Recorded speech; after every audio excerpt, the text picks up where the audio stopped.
सोमवार को नाबन्ना में प्रेस कॉन्फ्रेंस में पश्चिम बंगाल की मुख्यमंत्री के प्रेस वार्ता के बाद पीड़िता डॉक्टर की मां और काकी मां ने कहा कि मुख्यमंत्री हमारे परिवार पर इल्जाम लगा रही हैं, जबकि उन्होंने खुद पैसा देने की बात कही थी, लेकिन हमने इनकार किया था। पीड़िता की मां ने आरोप लगाया कि मुख्यमंत्री आंदोलन का गला घोंटने की कोशिश कर रही हैं।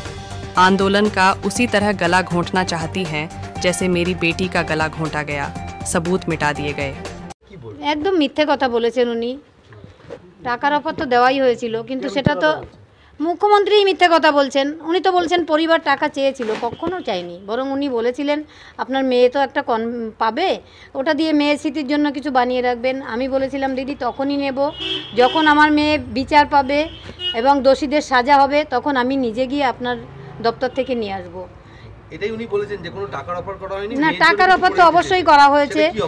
টাকার অফার ওই ডিসি, হ্যাঁ, মুখ্যমন্ত্রী বলেছেন একসঙ্গে হয়ে গেছে, এবার উৎসবে ফিরুন। আর আন্দোলন সব দেশের মানুষ যদি ভাবে যে উৎসবে ফিরবে, কিন্তু দেশের মানুষ তো আমার মেয়েটাকে নিজের পরিবারের মেয়ে ভাবছে। তারা যদি পারে ফিরতে, আমার কিছুই বলার নেই। তবে আমার ঘরেও দুর্গাপুজো হতো, আমার মেয়ে নিজে করতো, সেটা তো আমার বাড়িতে তো কোনোদিন আর দুর্গাপুজোর আলো জ্বলবে না।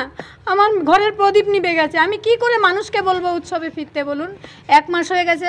যদি মুখ্যমন্ত্রীর ফ্যামিলিতে এরকম ঘটনা ঘটতো, উনি কি পারতেন এটা বলতে? নিশ্চয়ই পারতেন না। উনি বলছেন অনেক হয়েছে, অবরোধ করে হয়েছে, কি হচ্ছে, পুজো আসছে সামনে, উৎসবে ফিরতে বলছে। এটা কি বলবেন যে একটা মানুষের ওটাই তো বললাম, স্বতঃস্ফূর্ত আন্দোলন, মানুষ সবাই রাস্তায় নেমেছে। আমার মেয়েটাকে যেমন গলা টিপে ওখানে মারা হয়েছে, সব প্রমাণ লোপাট করা হয়েছে, ওটা এখন মানে আন্দোলনের গলা টিপে মারতে চেয়েছেন, আর কি বলবো। যে মিথ্যা কথা বলছে আমাদের দিদি, আমাদের নামে মিথ্যে কথা বলছে, আমরা আমাদের মেয়ে চলে গেছে সেখানে আমরা মিথ্যে কথা বলবো? উনি আমাদের মেয়েটাকে আর ফিরিয়ে দিতে পারবেন? যে বক্তব্য আজকে উনি রেখেছেন টাকা নিয়ে উনি তো বাবা মাকে ঘরে ঢুকে কথা বলেছেন। বাবা মা বেরিয়ে যাওয়ার পর তারা তো বাইরে এসে বলেছেন যে কোনো রকম ক্ষতিপূরণের দাবি পরিবার চায় না।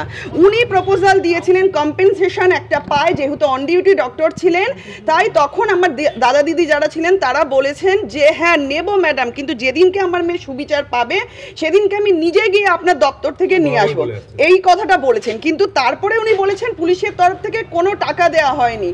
আমরা আগেও বলেছি, আজকেও দায়িত্ব নিয়ে বলছি, হ্যাঁ টাকা আমাদের কি তখন উচিত ছিল যে আমাদের মেয়ের যখন বডি পড়েছে তাহলে ভিডিওগ্রাফি করার? উনি যে বলছেন প্রমাণ দিন, কি প্রমাণ দেবে?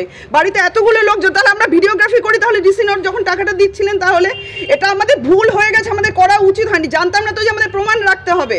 যদি রাখতে হতো প্রমাণ, জানতাম না, তাহলে আমরা ভিডিওগ্রাফি করতাম। মেয়ের বডিকে ছেড়ে, কান্নাকাটি ছেড়ে, পরিবার যখন ছিল তাহলে আমরা ভিডিওগ্রাফি করতাম। উনি কি প্রমাণ দিতে পারবে যে পরিবার বলেছে যে ক্ষতিপূরণ চেয়েছে পরিবার? ওনার কাছে আছে কোনো প্রমাণ? আপনারা প্রশ্ন করবেন যে বাড়িতে জিজ্ঞাসা করা হয়েছে, উনি যে বলছেন যে ক্ষতিপূরণ বাড়ির লোক চেয়েছে, পরিবার চেয়েছে, ওনার কাছে কোনো প্রমাণ আছে? উনি দিতে পারবে প্রমাণ যে বাড়ির লোক ক্ষতিপূরণ চেয়েছে? তাহলে কেন পাল্টা প্রশ্ন করছে? কেন পরিবারকে চাপে রাখছে? উনি বারবার মিথ্যা কথা বলছে। এগুলো কেন, কিসের জন্য এগুলো? উনি নিজেই বলছে, উনি নিজেই তো বলছে যে উনি মানে দিদি যে মাননীয় মুখ্যমন্ত্রী তিনি আপনাদের প্রেসারে রাখছে না। প্রেসার মানে এই যে এই কথাগুলো যে উনি বলছেন, এই কথাগুলো যে বলছেন, না মানসিক প্রেসার আমি বলছি না, মানসিক প্রেসার বলছি না। উনি যে বলছেন যে পরিবার মিথ্যা বলছে টাকা দেওয়ার কথাটা, আমরা বারবার বলছি যে না আমরা সত্যি বলছি, আমরা সত্যি বলছি। তাহলে কি আমাদের প্রমাণ রাখা উচিত ছিল? ক্যামেরা অন করে কি আমরা ভিডিও করবো যে ওনার ডিসি নোট টাকাটা দিতে এসেছিল? সেটাই প্রশ্ন। কষ্ট পাচ্ছেন এতে? অবশ্যই কষ্ট পাচ্ছি, ওনার এই কথাতে কষ্ট পাচ্ছি। আমরা সাফারার, আমরা আমাদের মেয়েকে হারিয়েছি, বাবা মা তাদের সন্তানকে হারিয়েছে, তারপরে উনি কি করে এই অ্যালিগেশনগুলো মানে পরিবারের উপরে তুলছেন? এই প্রশ্নগুলো আপনারা গাফিলতি দেখা যাচ্ছে।